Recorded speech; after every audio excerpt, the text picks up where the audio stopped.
एक सेकंड का हेरफेर करने में, एक घंटे में हेरफेर करने में ही सारी व्यवस्था चौपट हो जाएगी। इसी तरह से अगर आप ये कह दो कि 1 मीटर जो है वो अब 99.9 सेंटीमीटर में होगा, तो सारी कैलकुलेशंस गड़बड़ा जाएंगी, सारी जितनी कैलकुलेशंस बनी है आज तक इतिहास में।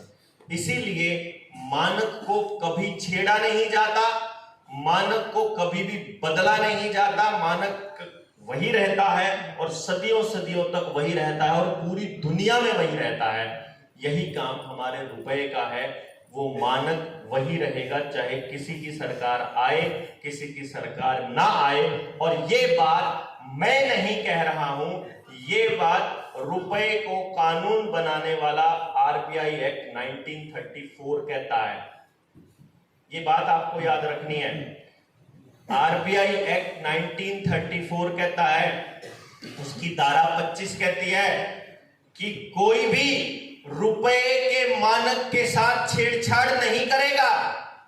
यदि कोई मानक के साथ छेड़छाड़ करेगा तो संज्ञेय अपराध है, यानी कि पैसे की वैल्यू को कोई कम करेगा तो उसको कम करना भी अपराध है, जिसमें 8 साल से लेकर आजीवन कारावास तक की सजा है। और आपने अगर कम कर दिया और कम करने के बाद जिस नोट में आप लेन देन कर रहे हो, यदि वो वैल्यू कम किया हुआ नोट है तो वो नकली माना जाएगा। और नकली नोट को छापना, नकली नोट को रखना और नकली नोट में लेन देन करना संज्ञेय अपराध है। देश की मुद्रा के साथ छेड़छाड़ करना, ये याद रह जाएगा।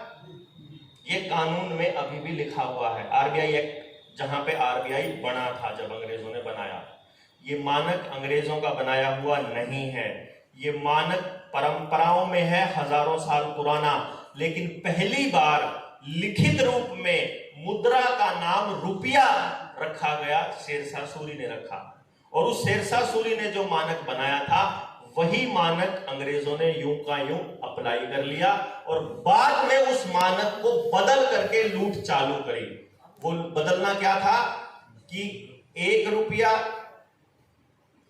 जो था हमारा, वो था 11.664 ग्राम चांदी और 10 रुपए की बनती थी एक मोहर।